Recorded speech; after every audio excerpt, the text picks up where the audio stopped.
WWE Monday Night Raw on Netflix. In January 2025, it was all anyone could talk about in the world of professional wrestling. It was supposed to be a time for change. In a way, we suppose it was. It was one of the most impactful things to happen to WWE for years, and gave them an even bigger platform than they already had, if that was even possible to begin with. It was definitely a starting point for a new era of content, with a lot of eyes on what WWE had promised for the future. As 2025 draws closer to its end, however, fans would be forgiven for feeling a little underwhelmed with what WWE has given us so far, with regards to their flagship show and its new platform. And if you'll allow, we'll tell you a little bit more about why that is. You are watching Sportskeeda Wrestling, my name is Liam, and today we're telling you all about why WWE Raw on Netflix has been something of a letdown so far. But before we go any further, don't forget to hit subscribe and click the little bell icon to stay up to date with all the new content here on the channel. You'll be helping us out a lot, and we'd be very grateful. Thank you. Now let's get into it. We'll start off by saying that the debut of Raw on Netflix was excellent. A little inconsistent in terms of continuity maybe, but as a spectacle show with a large casual audience in mind, it was great. Roman Reigns versus Solo Sikoa for the Ula Fala was a satisfying payoff, sabotaged in the following months by WWE killing off the bloodline entirely, even though they'll probably be back at some point. There was also a compelling main event between Seth Rollins and CM Punk, along with appearances from the likes of The Rock, John Cena and Hulk Hogan, who was there to promote his Real American beer, which would unknowingly become his final ever appearance for the WWE. Also, The Undertaker coming out on his motorbike to celebrate with Rhea Ripley, because goths, I suppose. There were some pleasing aesthetic changes too, like a black ring canvas with ads, which is something that WWE has never done before, and is an idea that was clearly lifted straight from UFC's Octagon by the TKO group, which either made the ring look far more legitimate or completely distracting depending on who you ask. On top of that, we got a new stage, a new Monday Night Raw logo, and some red lights out in the crowd that are sometimes there and sometimes aren't, depending on the building WWE is in that week. But for all the effort WWE put into that first show, it really was business as usual in the following months. Kinda like old Monday Night Raw, but with a new Fortnite skin. And yes, that heavy-handed joke is there because of the giant Fortnite logo in the center of the mat. Other than looking slightly different and airing on a different platform, this is the same old Monday Night Raw that fans have been bored of, and then temporarily less bored of, for years now, with a main event scene laden with part-time talent, and an undercard with repeated matchups, directionless half-hearted stories without conclusions, and no well-defined characters, with things often feeling like creative is giving preferential treatment to their favourites, as opposed to the wrestlers that the fans actually like, which were all criticisms of Vince McMahon's WWE, and why fans were so glad when Triple H took over to begin with. But it can genuinely feel like an effort to get through 3 hours of Monday Night Raw in 2025, just like it did in 2024, and 2023, and 2022, and 2021, and so on and so forth. WWE has a handful of main event stars that they will use to death, but none of the undercard really stand out, because WWE themselves just don't seem to build stars like they used to. This isn't a recent problem, this is a criticism they've been hit with for well over a decade now. This isn't the fault of the talent, by the way. They work very hard and do things that us regular folk just can't. They do their best with what creative gives them, and for the most part, they just seem happy to be living their dream. But we as fans can sometimes grow a little weary of the same old thing, in this era of safe, edgeless content. And that's another reason why some out there may feel that Raw on Netflix has been a letdown so far. That is WWE's insistence on sticking to PG-rated, family-friendly content. When The Rock returned and started dropping F-bombs in the WrestleMania main event, and whipping Cody with a belt, and calling him a chicken shit goof, and calling his dog a shithead, fans started to think that we might actually have a second Attitude Era on our hands. And with the Netflix deal fast approaching at the time, coupled with Netflix's more relaxed attitude towards bad language, given that it's a streaming platform and not American network television, some fans mistakenly believed that we'd be seeing a return to more adult-orientated content when the switch was made. Admittedly, the WWE has given us the occasional holy shit or go fuck yourself during this era, but they've mainly been saved for the premium live events, with WWE choosing not to utilize the content freedom, perhaps due to some regulations regarding countries where Raw isn't carried on Netflix, but that's just speculation though, so who knows. But would it really kill them to announce him as Seth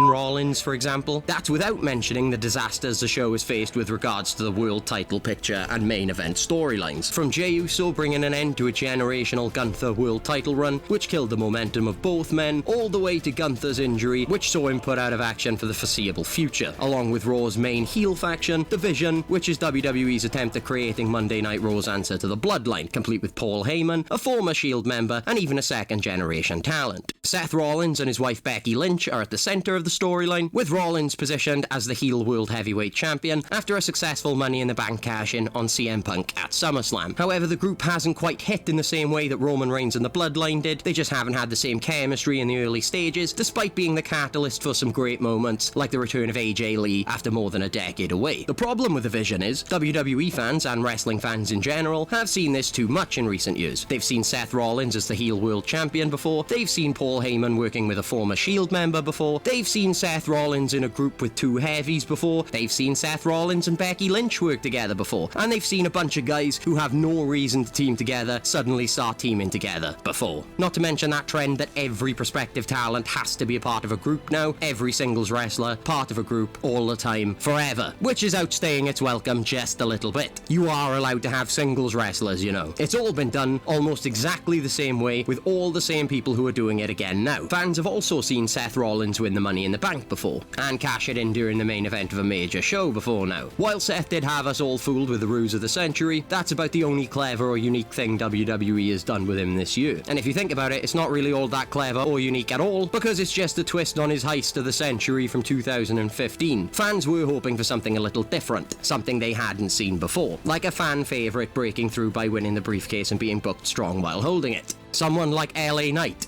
Yeah. For example, someone who has been consistently popular since his gimmick change from Max Dupree and has proven himself on the mic and during large-scale main events. He gets loud pops, his catchphrase is over, as they say, and fans have been waiting to see him get another shot at the main event since his impressive showing against Roman Reigns in Saudi Arabia a few years ago. It was the belief of some online the Money in the Bank 2025 was the perfect time for WWE to pull the trigger on LA Knight, but instead they chose to play it safe and give us something that had worked in the past. It was a similar situation with Karrion Kross, who was shifting a lot of merch prior to his WWE release, and even got a book published under the company banner. Fans both online and in person were calling for Kross to feature more prominently on WWE programming, only to be ignored, sometimes right to their faces, exemplified by the now infamous "You want Brock, you got him" incident. You know they were saying Kross, and you're choosing to ignore it. And then Kross was released, and it wasn't a storyline, and that was it. So to summarise, Raw's first year on Netflix hasn't necessarily been bad so far, but it has been business as usual for WWE. Admittedly, it's not a stop-start as Vince McMahon's product was, but a lot of criticisms from that era still persist, which may just be teething problems during a transitional period for the company, who might be playing it safe because safety is the best option right now. They may have some huge things planned for the coming years, we don't know, we can't see the future. Plus, as we mentioned, they may be trying to appeal to a more casual audience who are unlikely to watch every show every week. The type of audience that WWE and Netflix had in mind when they made the Unreal reality series. And there are some positives from all this. For example, in places outside the United States, like the UK, fans have access to a lot more WWE content for the price of their Netflix subscription, getting mostly everything for their money, including all weekly shows, some archive content, and all premium live events. Whatever the case though, Monday Night Raw is going to be on Netflix for a long time, and the company itself has money to burn. So they've got plenty of time to make up for their underwhelming first year as a streaming exclusive. And that's about it for this one. Have you enjoyed WWE on Netflix so far? Well, you can let us know down in the comments. And don't forget to like, share, and subscribe to Sportskeeda Wrestling to be notified first about all our latest wrestling videos. Enable notifications too, because it's nice, and you'll never miss one of these videos when they drop. You've been watching Sportskeeda Wrestling. My name is Liam. Thank you so much for watching, and we'll see you in the next one.